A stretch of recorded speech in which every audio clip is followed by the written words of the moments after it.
And thank you, Stephen, for that introduction. Thank you for the fact that this happened. I'm going to start here. When I was outside, I realised that the window that I'm writing about in this poem that I'm going to read is visible over there, so it feels appropriate. This is a poem that starts this marvellous thing that Stephen wrote. It's called Credit History. Because you work in money, I think I should ring. It might mean a bonus to win my custom. Your voice could zoom from the telephone exchange and we could charade for a bit. I'd relent. Your professionalism would sell me something I want, maybe a loan. I don't call though because it doesn't work that way. A few years from now, my name will stand for unlit roads at night and the emptied units of closed restaurants. By then I'll be no one. Ergonomically, there'll be a solution for lovers surfacing. If paper doesn't constitute attempted fraud, you'll be reading Wuthering Heights or Gatsby again at your glossy desk. You won't close the book when you hear my voice. Instead, glance east out the window at the starlings over the roars on the river. I see the odd way you hold books, index finger tucked under the page at hand, as though your body is already bored of the plot your brain forgets. Your marvellous brain, filled with Data Protection Act 1988, APR, the Bank of England's interest rate.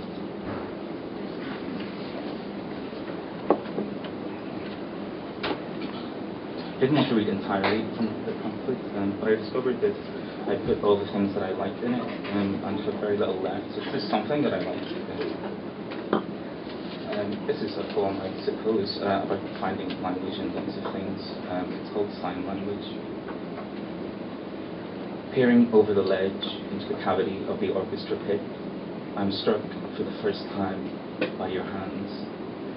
The slender delicacy of your fingers meet on the mahogany lip of the balcony, until Debussy's Pour les Cinq Doigts loosens your grip.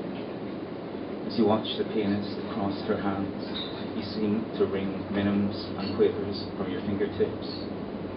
I wonder if you are trying to explain something in the miniature frenzy of these gestures, some word you're spelling again and again.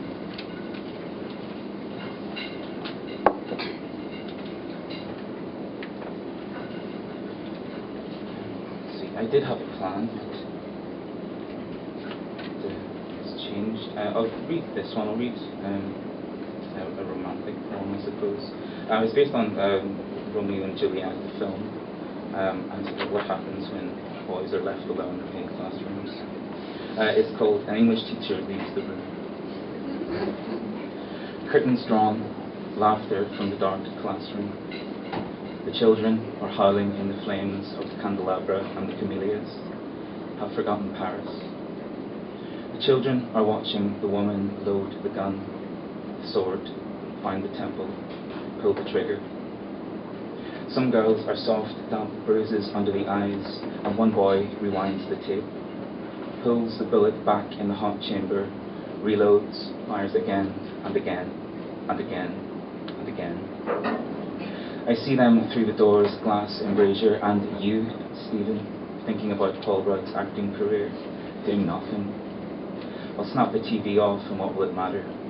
Children think love is hell and Juliet's dead again. What does it matter? Now for another romantic poem. Two very short poems. One is called Slip. There's a sound that's lust or boredom or both, which is a fingertip sounding a note plaintively on the edge of a wine glass. There's also the bright ascent of two glasses clinking, protesting one to the other that I mean you no harm, that I mean you no harm. There's no sound, I know, for contentment. Another poem called Platonic Poem, which is a pun that I never should have allowed myself to get away with, so I apologise. Platonic Poem. Strange on my quilt is a victory sign, the ghost of a pair of black tights. Then, quick as a thought, the whole room is gone. I've made my bed and I'll lie in it.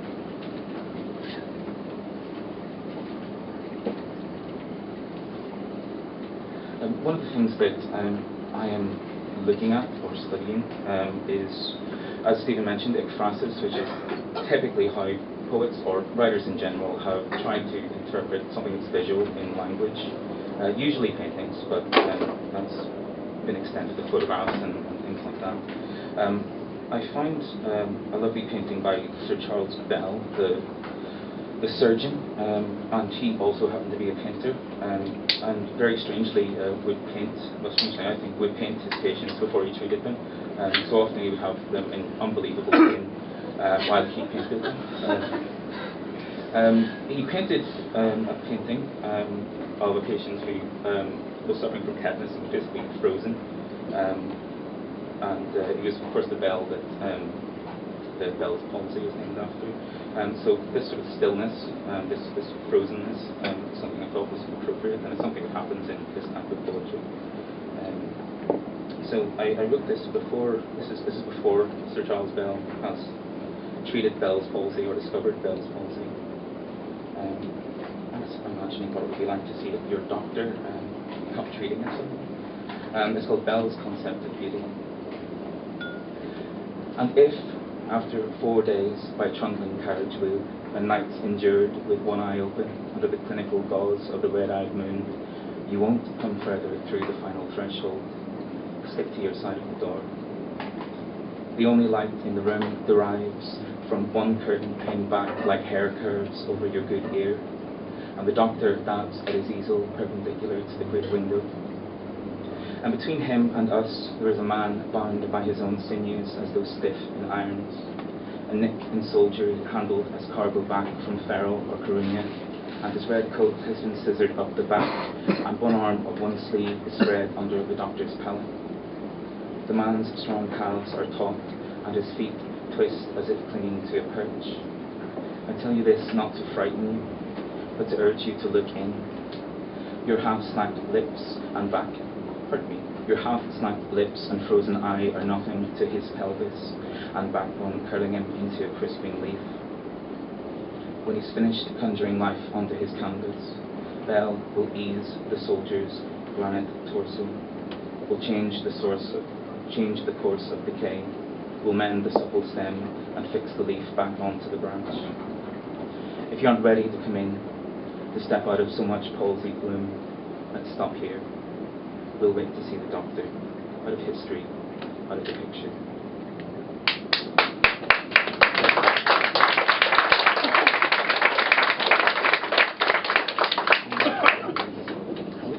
Three more poems. This poem is another one that's of a painting. It's a painting that was in the MAC for a while.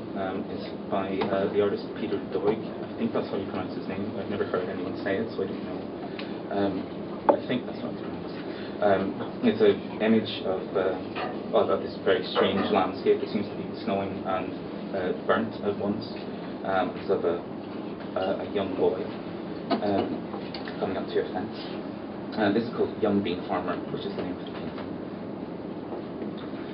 Some days it seems everything comes from the soil or belongs to the soil, as though even the sun farms light from the earth, and like me and my brothers, goes to ground when the oil lamp hurries us indoors.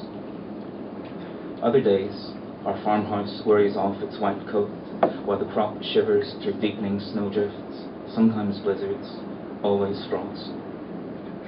Sometimes every day is one day in which chestnut trees sit like mushrooms sprouting from the scorched soil, and our bedroom simmers a mirage, and the snow and heat can be two things and one. A farmhouse doesn't make me a farmer the way that wood doesn't make a fence. At night my head goes down and all days have become the next day. At night the pods turn their heads and I dream of noon, and of me through the boundary, and of me at the boundary and turning back. I feel the blaze of soil on my brothers' heads. I go and never come back, and then I come back.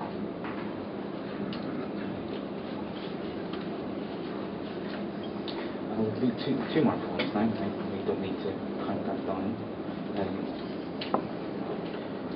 Here's a poem about a very bizarre dream that I had. And I read a lot about dreams, as one good and came up with no solutions. If you have any ideas, tell me. This is called On the Trail.